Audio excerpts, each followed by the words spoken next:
Hey, happy Tuesday. Glad you're with me today. And like I say, come on into my little world for a moment. Today we really are going to go into my little world for a moment. If you'd seen me in the last couple of days, you would have seen that I had my hand heavily bandaged, big thing on my arm, keeping me from moving my arm around and everything. And I'm going to tell you about it. I want to put it all under the category of lessons learned. So this one's kind of personal. But I keep thinking about the words of James. James chapter 1, he ends the very first verse, if you read in that little book in the New Testament, ends verse 1 with the word greetings. Don't you like that? Greetings. And then he says, my brethren, count it all joy when you fall into various trials, when challenges, troubles, struggles come your way. Now, most of us don't think about those kind of things as being joyous. But you know, there comes a point at it, and what he gets to is that you learn something from them. You build something from them. In my case, when you make a mistake, don't do it again. I think it was Gomer Pyle that said, fool me once, poo on you. Fool me twice, poo on me. In other words, don't fall for the same thing twice. Don't make the same mistake over and over again. But that seems like we do sometimes. But I want you to know, the last weekend I learned or relearned something I should have known a long time ago. Is you just never take some things for granted. Okay? What I'm talking about is a dog may appear to be nice, but if it's not a dog that's familiar to you, you don't reach out and pat its head until you know for sure, because you reach out to pat its head, you may find your hand right between its teeth. The other thing that I really did learn is when you're sawing wood on a table saw, always watch what you're doing. Saws move very, very fast. And as the ER doctor said, you're a very fortunate man. Well, I kind of thought if I was fortunate, I wouldn't have done it at all, but when you run your hand across a table saw, even lightly at the top of the blade, it can sure make a mess, and it can cut deep and it can cut long, and when they have to sew your hand back together and put in all these stitches, it's not a pleasant ordeal. But as I said, you do something, hopefully you learn your lesson. I guarantee you, I will not put my hand in the same way I did before. I will not allow it to be that close to the blade. I'm saying it right here so you can hear me. But wouldn't it be pleasant if we learned all our lessons that way? If we learned not to drive too close to the driver in front of us. If we learned to make sure we turned on our signal all the time. If we learned that it's okay to wait a little bit longer, just to be polite. If we learned that doing things ahead of time, rather than waiting to the last minute, often gets them done better and with a lot less stress. You see, there's something to be learned here. And that's kind of what James was getting at. It was the idea that when you go through a trial and you make it through and you look back, you've learned something. I was thinking as my hand was hurting so bad and bleeding so profusely and so forth, what's good about this? But when the doctor came back and said, you know, you didn't cut any bones, you didn't cut the tendons, you didn't even do nerve damage.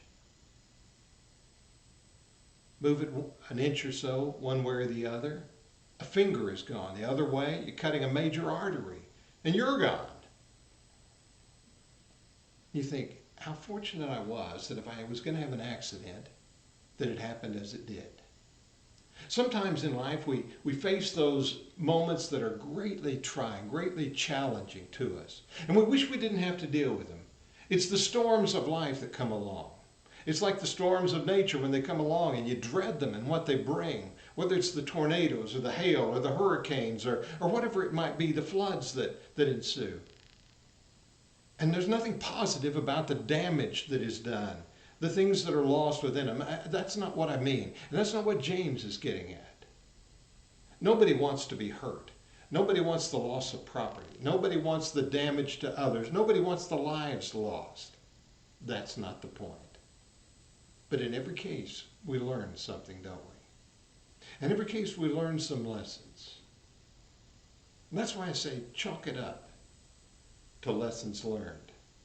Most of us have stories from our days, maybe younger, freer days, younger, wilder days. I can tell a few of my own that when it was done, you thought, man, I'll never do that again.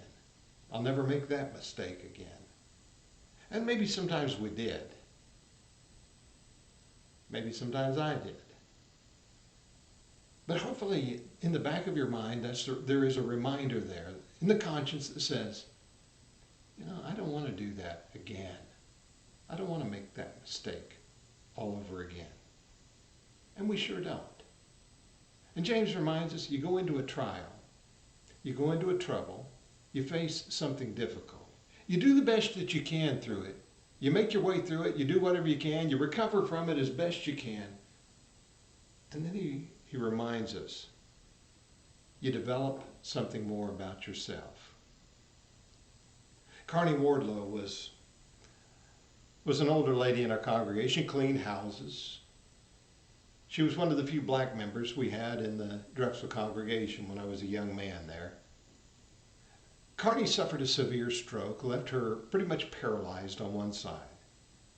She was never going to walk again, and she was never going to use her right arm again. I was by visiting with her one day, and she said to me, I don't like what's happened to me, but I want to show you something. And she showed me how she had developed and had her son develop some certain things. She said, when I want to peel an apple, here's what I do. She had a board that she propped on her wheelchair that had a nail in it. She stuck the apple on the nail, and then she would reach out with the hand that she still had, and she could peel that apple, and then she would cut it into pieces and eat the apple as she desired. She showed me how she learned to do several other things along the way. Would she like to do without those? Would she like to go back to having 2 hands and 2 feet again? Absolutely. But sometimes when hardships come our way and difficulties affect us, we learn something about ourselves and develop something better within us. It's kind of like Paul when he had that thorn in the flesh, whatever it might have been, and he says, Lord, please remove it 3 times. The Lord said, it's when you're weak that I become strong. And maybe there's something in that, learning the grace of God that builds us even better. Would we like to have 2 hands again? Would I like to not have a cut across the palm? And mine will heal, and that's thankful. But would we like to have not done that? Sure. But when we have, and when those trials have come, and when those struggles have come our way, it's important that we stop and we learn. And we learn something good from them. And out of that, we develop a better self. James calls us then perfect. In other words, we become more complete. And then, we don't get fooled again. We hold on to ourselves and we say, I'm going to think better this next time and not make that mistake the second time. Because you know what? Making the mistake a second time might mean something worse than the first time. Yes, I'm thankful. Today, I'm truly thankful, and maybe you are too. I'm thankful that the things that I've done, and even my most recent accident, is not something that is going to debilitate me or ended my life.